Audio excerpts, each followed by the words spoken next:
सर्वधर्मान् परित्यज्य मामेकं शरणं Vraj.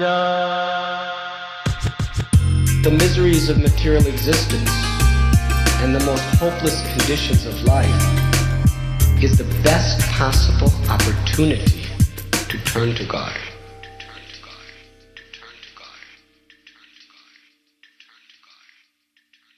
Bare Knuckle Bhakti presents The Gift of Desperation, a Bhakti recovery podcast. This is a 12-step based Bhakti-oriented space. Here we share our experience, strength, and hope in the spirit of recovery from addictions and associated behaviors. Welcome. Hey, it's Ken. Did I say your last name?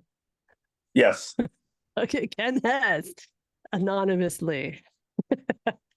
I am so freaking psyched that you came on and you were willing to do this because I've known Ken since I'm like, 19? No, like fucking, well, we dated when I was 19. But Yeah, it was like, you were I was 16. 17. I think you're like, are you 2 years older than me? I don't remember. When were you born? 68. Yeah, me too. No, we're the same age. Yeah, I think it was like 17, 18. I don't remember. Yeah. And Ken has quite a story. He's definitely qualifies. And there's so many things that Ken and I have a really deep connection with Ken. I always have. Yeah, so he's on the show, talk a little bit about his experience, strength, and hope in recovery. Ken is also in recovery. He also was down with the Krishna conscious movement for a long time. Yeah. Hi, Ken. Hey. So How are you, Gwen? Good to see you. yeah, you too. Actually, you want to get more a little bit closer to the mic? You sound a bit farther away. Maybe you want to put that up. Like, How's that? yeah, it's a bit better. Okay. It's a little better. So, before we dig into this, I'm gonna ask you. So how, like, what brought you? First of all, a little bit. What brought you up? So you grew up and you hung out on the hardcore scene. Where did you grow up, and what brought you to hardcore, and then what brought you to like Krishna consciousness, and what brought you to recovery? So that's a lot of questions at once. I was born and raised in New York City. I grew up in East Flatbush till I was probably about 10, 11. My parents moved to a Mitchell Lama development called Roosevelt Island when I was like in junior high. And so I grew up pretty middle class in a mixed race household and with a lot of different kids. Even back in East Flatbush back then, it was kind of, there were some Italian kids still in the neighborhood at that time in the 70s. So I grew up around a lot of different types of people. Felt a little bit like an outcast just because I was mixed and because a lot of different reasons. I was like a smaller kid and really skinny. I wasn't a great athlete or anything like that. Pretty smart, but wasn't necessarily great in school.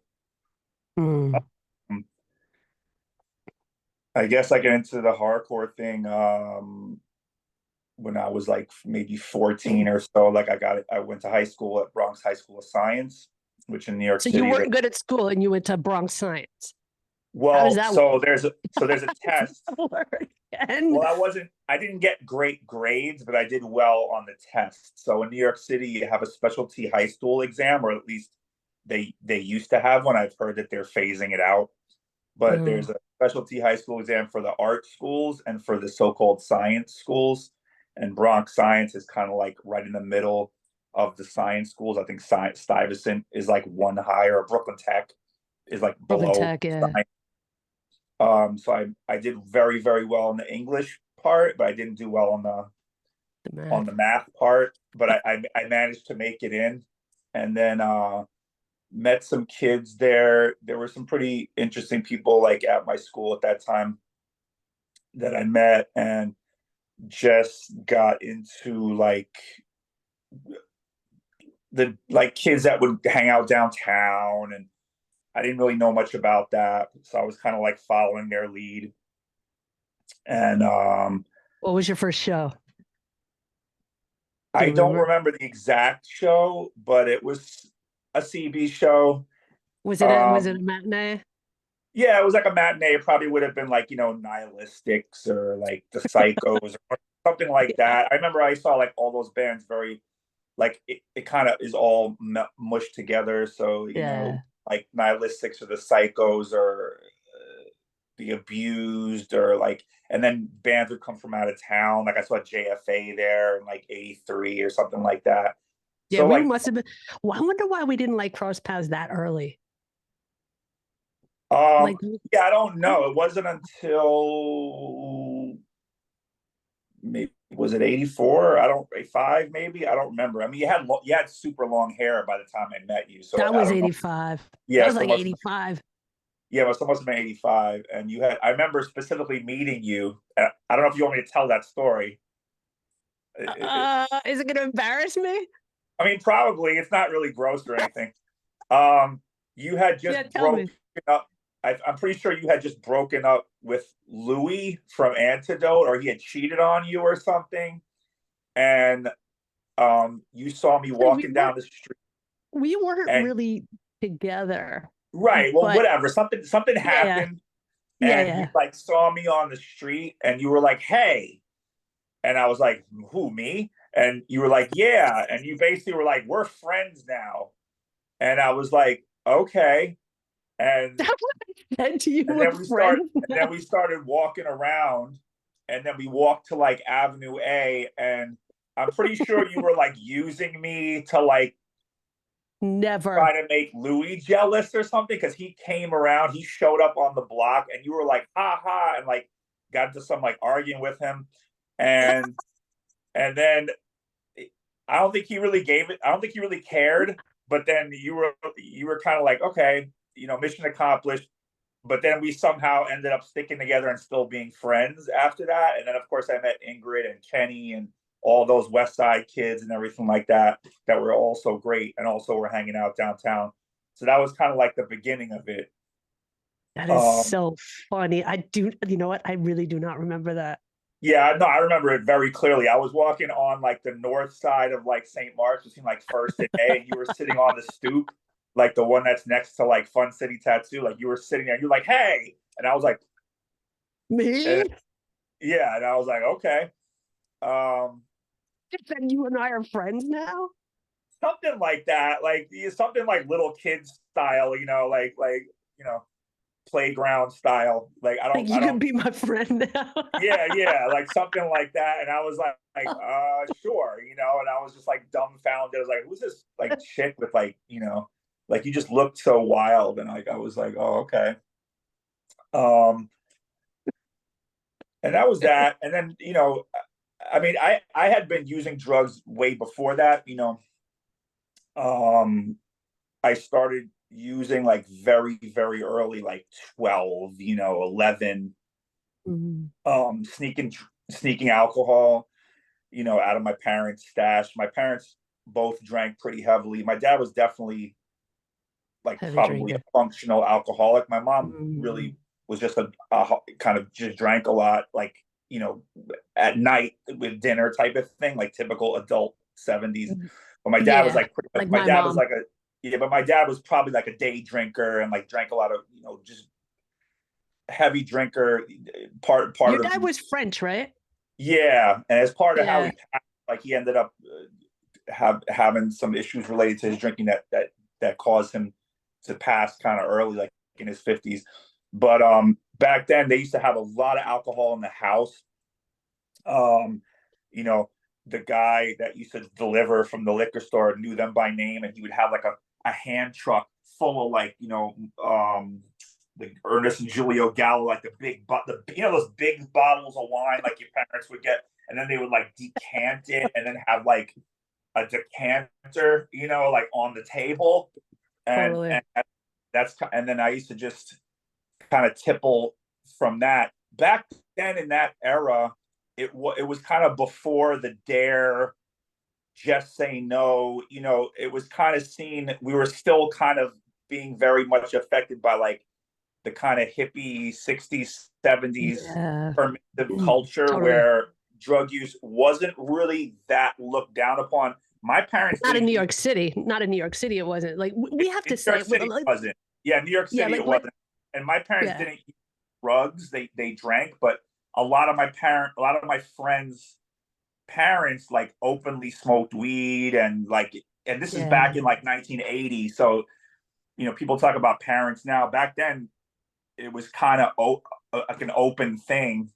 Um, so and then as I got into like 12 and 13, we would go on like missions and we would go just get, it was all about smoking weed and psychedelics for some reason. The city was a big kind of open air drug market at that time. So it was very easy to go to like Central Park. And you remember what it was like, the Meadow Yeah. and the and all that kind of scenario where you could just go and get all these different types of drugs. It was like a big festival, So it was But that very was much. like, but that was like weed. You always had to go to like the hippie white boys at the Meadow and stuff like that. That you get the good weed. I was like more like going to these like SROs with the hole in the door, getting a tray bag. Yeah, I mean, it was everywhere. They had it in Ravenswood Projects next to Roosevelt Island, where I grew up, and we used to go over there. And there was PCP, and there was all different types of drugs going on. It was just there. It was just very much open and available. So I kind of And fell most of into our that. friends were doing it. Yeah, most of our friends were doing it, smoking dust and stuff.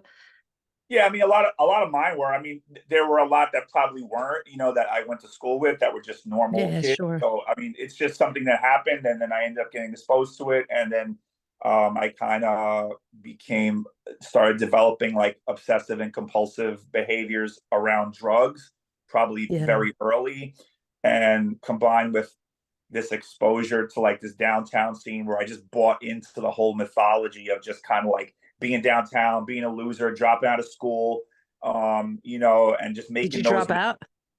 I dropped out of high school. Yeah, I dropped out in like my junior year. Oh man, right at the finish line. Yeah, right. Yeah, pretty much. And so I just bought into a lot of that like behavior and just started developing like a lot of obsessive compulsive um behavior around drugs. Right.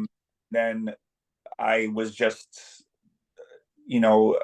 hadn't really found like heroin yet or whatever, but I was still definitely an addict. And it And where just were your parents doing this? Like what, like how was your situation at home? Were you staying at home at the time, or were you just kind of like out staying at squats or staying at people's houses? Like how was it for you? I mean, my parents were kind of strict, but I would like leave for certain amounts of time and then try to come back, and then it would cause problems, and then my mom kicked me out, and this is like going on in years and years, and then eventually I just left home, and I was kind of How old were you then? How old? like a teenager still, and then I don't think I really like settled myself until I was probably in my 20s. I had my own like Right. apartment, this and that. I mean, it was just kind of a back and forth for the entirety of teenage years, and my parents put up with a lot. Yeah, and then eventually it just progressed, and I started doing like harder drugs, and really became like a full on like heroin addict. Eventually, and then eventually found recovery. I mean, it took a long time. But I had a friend of mine, his name was Jason. Maybe you know him. We used to go by Two Hips, and we were kind of like a running buddies. But we both also were sort of yearning for kind of a way out. So we would go to like St. Mark's meetings. He's the first one who actually took me, I believe, to my first meeting at St. Mark's, which I hated. I couldn't stand it because it wasn't a place of like peace or respite for me. It was kind of like really chaotic. It looked like people were dealing drugs in the back of the meeting. Like it just was crazy. It was I didn't really enjoy it. I couldn't hear the speaker. Yeah, the St. Mark's meetings, they were insane. Those were insane meetings. Yeah, I don't really romanticize them too much because I went a couple times. I didn't like it. I didn't but I got a little hook in me as far as like the message, I guess. And just always felt like there was a way out. I never really gave in fully to the despair of being like an addict. I always felt like I was meant for better things. So yeah, eventually I found my way back and, ended up trying to get off of heroin. I got on methadone program, and I had a couple of pretty good counselors that were actually at my methadone program uh, that actually were kind of promoting recovery and helped me kind of detox. And then I kind of found a bunch of downtown meetings, and And so it what took year was this? Like what year were we looking at now? So you like, it might so have been like you the 90s, probably the 90s sometimes, because I went away to DC for a few years, and then when I came back, remember that's when that? I kind of Yeah. found recovery again, like a little more seriously. And I didn't really surrender. That is to say, get a sponsor or a home group or any of those suggestions. I just would kind of like come to meetings because I was sort of didn't want to hang out with the Methadonians, didn't really feel a part of like drug. Methadonians. Yeah, I didn't want to be like, I didn't want to be like, I didn't feel part of the drug culture. I didn't like Yes. junkies, you know? Same for me. It's like being a junkie and not liking junkies. That's I totally Yeah, I didn't want to be part of it, but I was still getting Mhm. high. And so I would go to meetings, and, it's funny because I was telling someone the other day, it's like they give you all the suggestions in the preamble. Like they literally give you the entire script for success within like the first 15 minutes of the meeting. I mean, they tell you Yes. get a sponsor, get a home group, get a service commitment, get And do 90 and 90 at first. Yeah. 90, get the literature. Like they tell you literally, this is how you're going to succeed. And for some reason, it just went in one ear out the other. And I did really none of those things, until years later. Another devotee actually reached out to me. I had got a sponsor. I had kind of got a home group, and then another addict kind of invited me into a business meeting. I ended up getting a service commitment, and by getting the service commitment, it kind of became my home group, because by getting the service commitment, I now was committed to coming like every week to this meeting.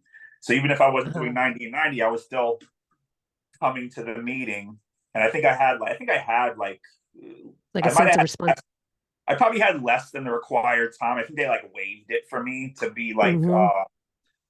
the coffee guy or whatever it was. And then I stayed in that meeting, and then they had another round of elections for service positions, and I ended up becoming the treasurer, which was like crazy to me. And that's when I really Did you felt ever like take off? Did you ever take off with the money? I've done that.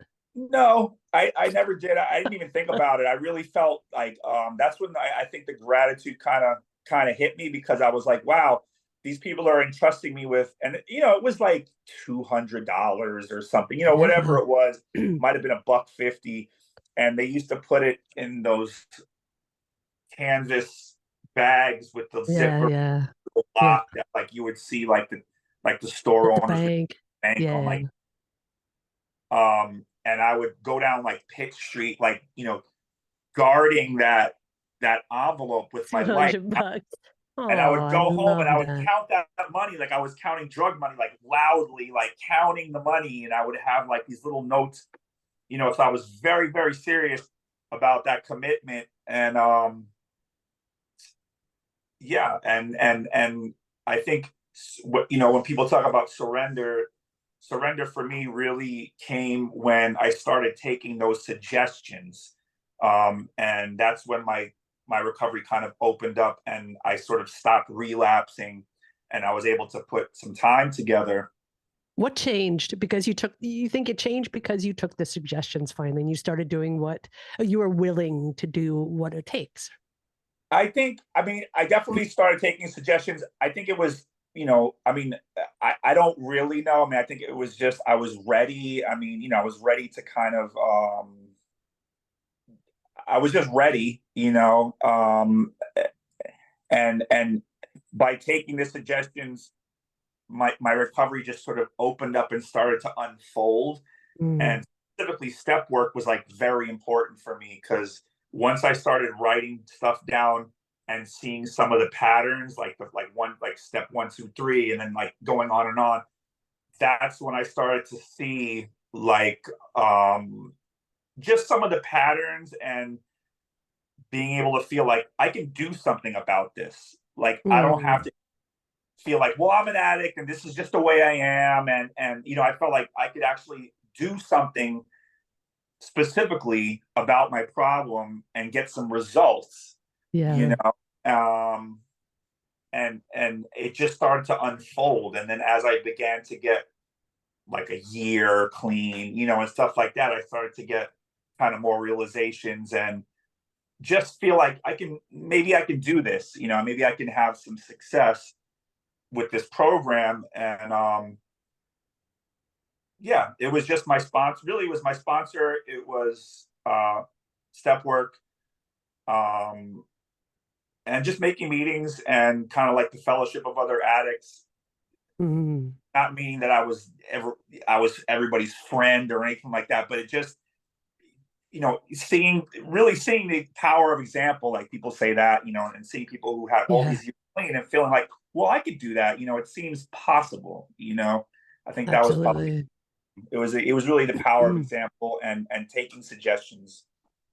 Did you find also in the meetings that as there, you know, we say there's some are sicker than others. Have you ever found sick meetings? I have. Well, I mean, you know, like, I mean, maybe as a man, it's different. As a woman, like I went to some like pretty like hardcore meetings down in Williamsburg back then. And like, I had guys try to touch me and all kinds of stuff at meetings. It was just kind of like, it's kind of like, yeah. So, I mean, this is where it kind of is with me. Like, I'm the type of addict in the fellowship of NA that I don't really love meetings. Like I just don't. Like I don't like getting up and going to a meeting. I don't like sitting in a seat. Like when I started to find out they had hour meetings instead of hour and a half, I was like ecstatic. I couldn't believe it. So I was like that I could sit there for a half hour less was like great. I actually made more meetings when I realized I could find hour meetings. So, well, yeah, I find it also difficult to sit for an hour and a half. There's a lot of concentration involved, and I space out a lot. I'm like typical ADHD. Like I do space out a lot, and something that I do is that, and I'm sure maybe you can relate, is I listen to the speaker. Now, obviously, everyone's different. Sometimes you have speakers that are really great, sometimes not. And then once it's time to share, I'm like I want to share, and then I kind of want like I'm done, and now I can just like I want to get up and leave, you know, and like I'm very selfish. I'm very, very selfish. Like I want to hear myself speak, and I'm done, you know. But I was like that at the beginning, and I always wait to the end. I don't think I've ever left a meeting. I mean, maybe in the beginning I did a couple times, like when I was dope sick or something. But I don't think I've ever like got up and left the meeting. Like I always just stayed till the end. And I've never regretted that decision. You know what I mean? But it's not easy for me. I'm not like yay meetings. I go to meetings. Well, honestly, I haven't been to a meeting in quite some time. The last meeting I went to was my last celebration. It might have been probably it was definitely before the summer. Might have been June. Might have been like June. Might have been my last meeting. But yeah, especially like I had a home group for a while, and it changed service members, and they started all of a sudden asking all these people to speak to qualify at the meetings that had like 6 months or like less than a year. It was weird, and I stopped going to that meeting. Nothing against newcomers, but it ended up like they ended up having a lot of speakers that were just like straight war stories and drug-a-logs. Nothing really like relating to recovery specifically. And I like very strong recovery messages for someone that's qualifying. I feel like that's very important. It doesn't mean you have to make everything positive or that you can't dump or yes, I understand. Food. but it's got to have some element of recovery. It can't just be like the degradation and kind of like this down low romanticization of Like, drug. look, everybody, look how bad I have it. Like, look Yeah, how I'm not bad my interested in story that. was. I'm not Yeah. interested in that. And matter of fact, I love it when I hear somebody share that doesn't even mention a specific drug. You know, it says we don't care how much you use, Yeah, just in what you right? want to I do mean, about it but and how we can help. sometimes people get into specific details. I'd rather hear you don't even tell me anything, because then I start getting into my own hierarchy of addicts. You know, it's like there used to be this guy that used to go to my home group who was who just used weed, and people kind of used to clown on him a little bit.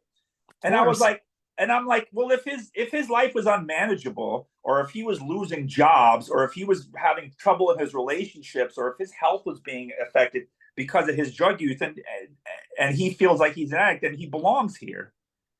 Yeah, and believe me, I can tell you one thing. I know a lot of people who just smoked weed and their lives were so unmanageable. They became like hoarders and like couldn't get out of the house and just smoked weed all day and ordered pizza and like just stayed at home and lived like in Right. filth. I know Right. people who smoke like that and got out of hand. I've seen that before, and that is Well, foul. sure. I mean, and in the course of my duties in my job, I've seen people in the last few years who Oh yeah, suffer say from, what you do for a living. Nobody knows that. well, I'm an ENT in the 911 system in New York City, but occasionally we've had people who use, and they have conditions, they start developing medical conditions because of the marijuana.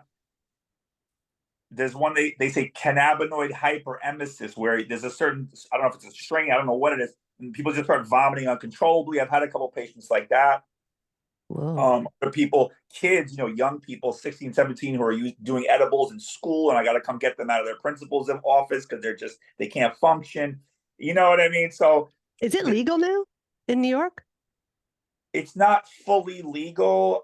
It's legal to possess, I believe, a certain amount, and there's a couple legal dispensaries. There's only like 2 or 3, I believe, and so there's some back and forth. I'm not really too sure, but doesn't there's matter. some I'm just curious. stores that will sell, but then once in a while they'll get busted. So there's kind of like it's a developing kind of scenario in New York City. Yeah, but certainly people openly smoke weed in the street, seemingly without repercussions, and I have no particular feelings about that one way or the other. You know what I mean? It's just the way it is. But definitely you do see that in New York City. Certainly, it's much more open than it was back in our day, when you kind of had to tuck it a little bit, and you could get arrested. Yeah, you did tuck it. Yeah, you could, but I mean, usually it's like if the cops saw you hiding it, they don't want to do the paperwork. They just walk, unless they're having a bad day, need some quota, then they'd come and bust you. Sure. So just out of curiosity, so when did you, because I know that you're like Kostuba and I are friends, and Kostuba always talks about like the first time he went to some Swami was at like Bloodclot's house or something. And he went over there, and he said the reason why he went there is because he spoke with you and you told him that this was happening. So how did you get into the whole Krishna conscious thing? Like how did and how far did that go with you, and how far does it go with you to this day, and how little does that go with you to this day? Like where are you there? Well, first of all, I apologize profusely to Kostuba or any other devotees that I may have led in any way to blood clot, but nevertheless, Kostuba is a great devotee and has really done so many great things. Obviously, we see his preaching center and his podcast and all these other things, and he's really kind of like synergized this kind of idea that I always had in my head, that I think some of us who are part of ISKCON, something beyond ISKCON, not an anti-ISKCON movement, but something beyond ISKCON, beyond it, yes. Kind of, you're able to mold kind of outside world, real life, put. with the devotional principles in a way that is attractive to just and digestible people, and digestible and relatable and sustainable, as opposed to the way it was kind of when I was a little bit younger, where it was like, well, you're either outside, you're a fringy, or you're part of like the troops, and it's kind of like joining a militia or something like Or that. And even a that was cult. kind of like Yeah. the option. It was like temple life, Mm, and or whatever's nothing. beyond that, once you know become a householder, let's say, or you're sort of on the outs. There was no kind of in between really, and he seems to be able to relate Krishna conscious principles in a way that just seems universal. I don't know how to describe it, but anyway, Well, that was a perfect I'm description. That was a well, perfect description. I'm very much I'm very much, you know, when I see him, whenever I happen to see him, and I see him on my feed on social media a lot.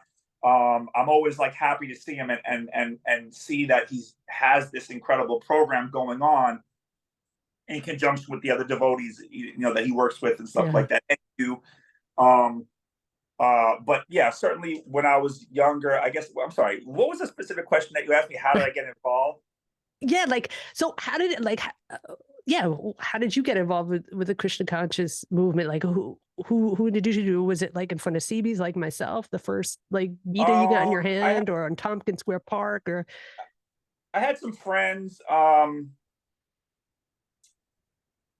Part of it was trying to think who it was. Me and this guy named John Cashin, who was like this hippie guy. He was friends with Ilroy and some of those other guys, but he was like a I hippie dude. remember. And we were Mhm. very much into like at that time being vegetarian and the kind of health food culture around the Lower East Side, Prana, Ahimsa, those stores that we Yeah. would go to, Integral Yoga, trying to find stuff to wear that wasn't leather. And there was that kind of like culture in the hardcore scene that was kind of influenced by guys like Keith Burkhart from CFA, and we tried to like kind of be like him, you know, a little bit. And I got you know, and downtown you have a lot of people that are just like that. So I was into like health food at that point it wasn't as much being a vegan, but you know, just being a vegetarian and health food and all that other stuff, and kind of this general spiritual consciousness, and started going to the preaching center, which was on Greenwich Avenue at that time. So they used to have this program there. I think it was on Wednesday. It was like a weekday program. And we used to go to that program. We'd get super, super high. We would smoke weed like all day. And we would go there basically for the prasadam, you know. And there was this Mataji there named Leela Avatar, who's no longer in the movement, but she's kind of doing her own thing. We're still great friends. She's just a great, great person. And we used to go there, and she would hang out with us and talk to us, and because we were kind of like out a little bit outcast, like we would come there, I'm sure, stinking like weed and looking, you know, like freaks. And she was always very friendly to us. So we started to come around to the preaching center, and then we would started to go to Radha Govinda Mandir and Sri Radha Govinda Mandir, and then we would go to like the Sunday feast. And as I got more exposed and started like actually like reading literature and kind of stuff like that, I just became more attracted to it, you know. And I eventually ended up becoming part of their Bhakta program. They had a Brahmachari Bhakta program.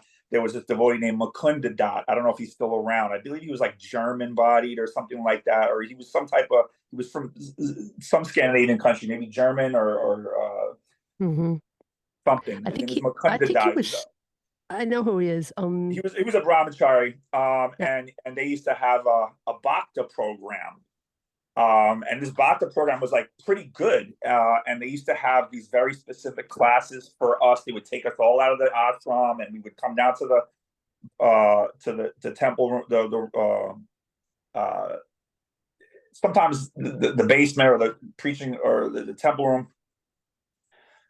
And I wish I still had the notebook, because he really broke down a lot of stuff about Krishna consciousness in a very, very basic way that I don't think people really get when they just kind of like come to the temple and hear a speaker. So that Bhakta program was really, really instrumental in me learning.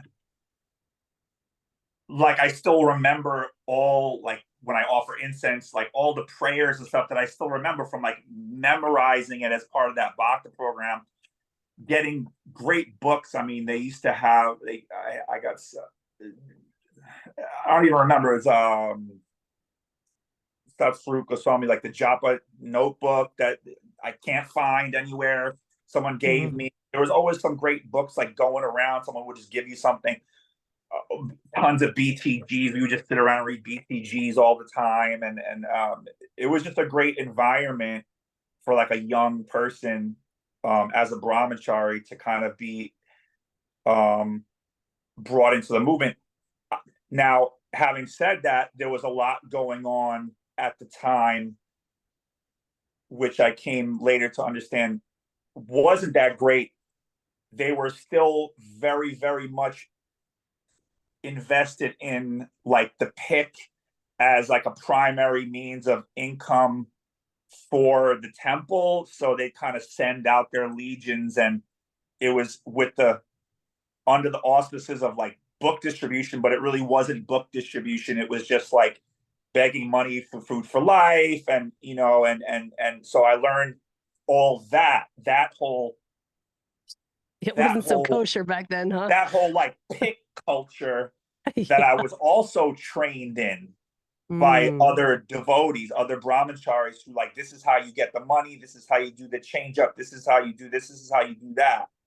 This is what you tell them, this is where you get your stickers. We're going over here, like, you know, we're going over to blah blah blah blah over there in the flower district. And I know just a whole bunch of tactics, you know, based around getting money, which eventually changed when they changed temple president. It became about life membership, which also had its problems because then they started shunning people who weren't strict life members, and they started very much catering to like the Indian population to the detriment of like the fringies and the weirdos, you know, like me. Yeah, like So it was like this pendulum swing yeah.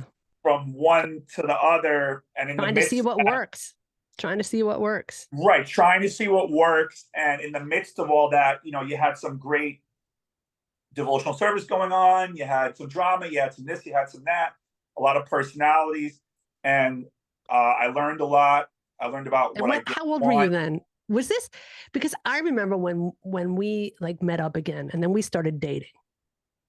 Well, And I and first I got know into, that I know you were in a Krishna consciousness. I know that you would, I mean, we both, you know, we were both vegetarians anyway at that time, and we both you never really preached to me. I mean, you would explain to me if I had questions, but you weren't like someone to like, you got to be Krishna conscious or something like that. So where were you at that time? Just so that I can get a timeline of where that was. Because at well, that time, I think we were 19 or 20. We were 19, right? I moved Or into the 18. temple as a brahmachari. I probably was like 18. Um, and I think I stayed there for like less than 2 years. And then I ended up going back to it when I was like 21. There was this female that was a devotee that I was involved with, and I thought maybe I was going to get married to her and stuff like that. So I started going back around the temple to try to get kind of trained up again. And then but I wasn't a brahmachari. And then I kind of dropped out again a little bit. I went back a bunch of years ago, and I was confronted by this guy who was security, I guess, there. And I was very much made to feel like I wasn't welcome. So I've been back to That's very unfortunate. Well, I've been back to Sri Radha Govinda Mandir a couple times. Usually while I'm working, I'll stop by in the ambulance and try to get like some maha. And that's what I did the last time I went in uniform, and everyone was like very, very nice to me. And it was on a Sunday, and they were like really, really nice to me. They brought me over into the side behind the temple room, you know, in the front, and gave me some maha sweets, a whole big thing of maha sweets, and like a little mini garland. And so every time I've been there, the last few times in the last few years, it's been great. But I haven't really attended like a program or anything like that, you know. Mm-hmm. That's really That's amazing. You know, actually didn't know that it was that extensive and that you were really a brahmachari living in the temple. Was Oh that during yeah. the time? I mean, was it during the time when Eric was there or no? Or was Yeah, Eric Eric was already gone? there. He was there. He was traveling also, and then there was a Swami there who had kind of a program. After I did the Bhakti program, I sort of went with this. I'm not going to name a lot of names on this podcast, but there was a guru there who passed away recently, who had a program, and he would go to like West 4th Street or different places and sort of set up a table and do legitimate preaching and book distribution. And I Beautiful. kind of set up with him, and I started kind of going around with him and learning how to kind of this sort of like preaching debate kind of thing with the public, and just listening and learning, and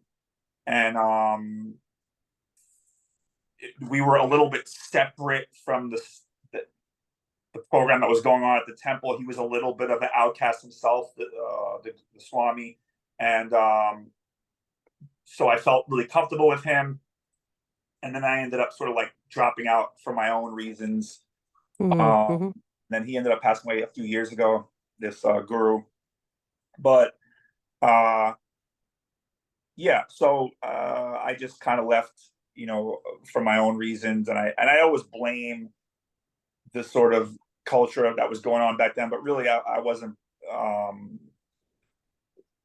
kind of let the wrong things sort of take hold, and just ended up Mm-hmm. kind of becoming lost, again. But So where would you say you are now? Like knowing all of this stuff that like, all the recovery stuff and all of the Krishna conscious stuff leading up to all of this. And I'm,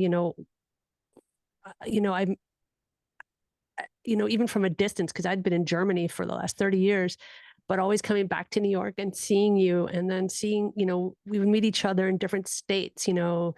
I was clean, you were just getting clean. I wasn't clean, you were clean. And so now that you have this time clean and you have your job and you're settled, and, we're talking a lot of years now, and your life is settled, and you're, let's face it, we're 55 years old, right? mhm. How would you say that the things that you take from recovery and the things that you took from your spiritual life, and I don't know how much of that is in your life now from Krishna consciousness, how is it, what are the things that help you on your daily journey every day? What would you attribute to that, your past to now? Well, I mean, the things that I learned from the Christian conscious movement and the things that I learned from recovery, to me, are very much they dovetail together pretty well. I mean, the idea that about the ego, that we're not this body, that suffering is a part of life that we can work through by working towards some type of transcendental goal in its service, or like all those different things are just things that I've incorporated into my daily life, and that I also was able to extract from my recovery in the NA fellowship.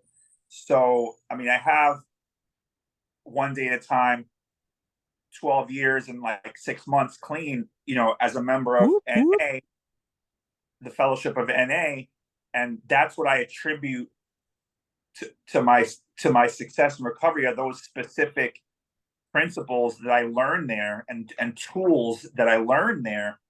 But how to apply all that to my life? I mean, I found a career path that is of service, that I feel that I take seriously as a means of service.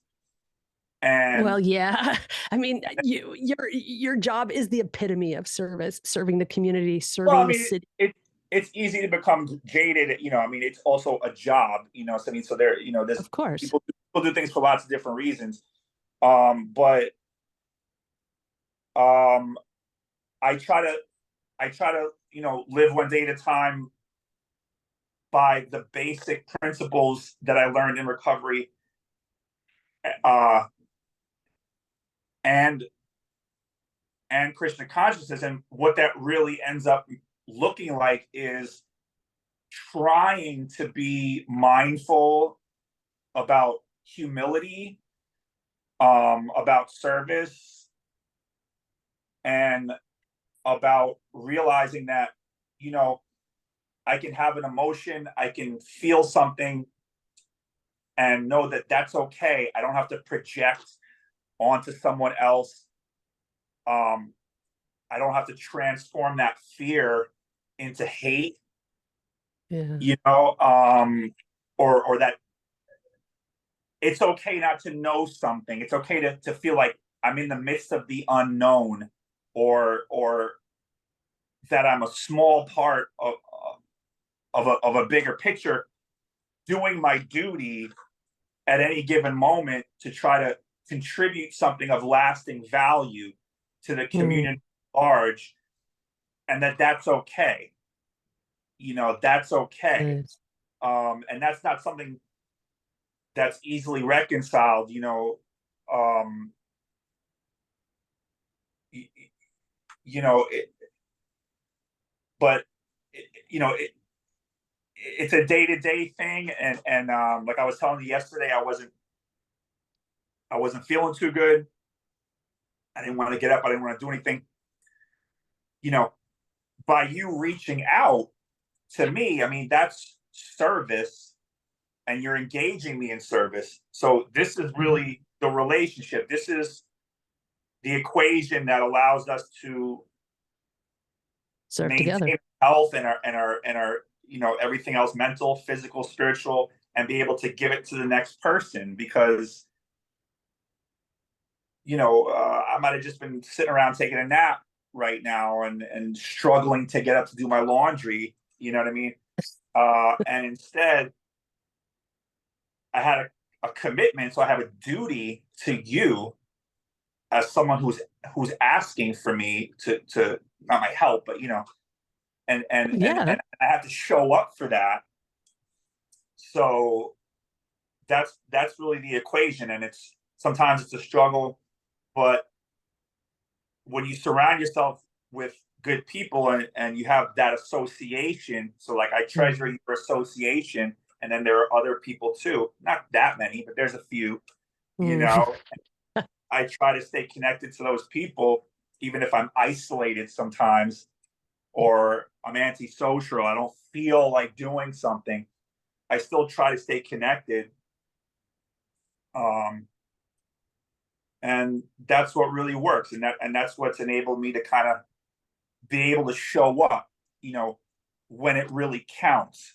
You know, my mom passed recently. I was able to be there for her, and I feel like make up for some of the past, you know, things that I did for her, and kind of, you know, do my duty as a son, you know, for her and for the other family members and stuff like that. So it's just kind of growing into your sense of who you are, and Dharma.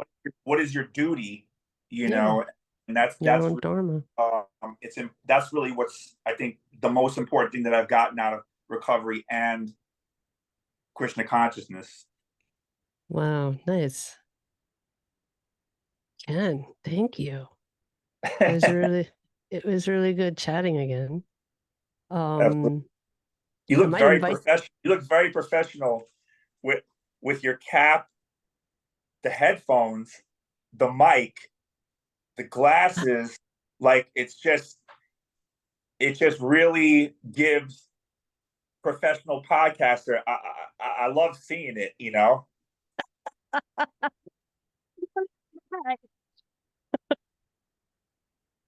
thank you again. So I'm gonna have you again on the show. Sure. And we'll have you again talking, maybe speaking about all the other fun stuff in between, because I know there's so much more in between there. Sure. And so stay on while I'll stop the recording, but please stay on. Okay. Thanks. Thank you, everyone. Thanks. Yeah, thanks, Ken. Haribo. This concludes another episode. Thanks for listening. In order for me to serve this community to the best of my ability, I welcome feedback. Please write your feedback at bhaktirecoverypodcast@gmail.com. That's bhaktirecoverypodcast@gmail.com. Also, please don't forget to follow and give us a 5-star rating. Share this with family and friends. If you'd like to join our Bhakti Recovery community or just find out what we're all about, please visit our website at www.bhaktirecoverygroup.com. That's www.bhaktirecoverygroup.com. There are no dues or fees, and we meet daily. If you or someone you know is struggling with addictions and/or associated behaviors, you will find links in our show notes to various 12-step programs. Nobody seeking recovery need ever be alone again. सर्वधर्मान् परित्यज्य मामेकं शरणं Vraj. The miseries of material existence and the most hopeless conditions of life is the best possible opportunity to turn to God.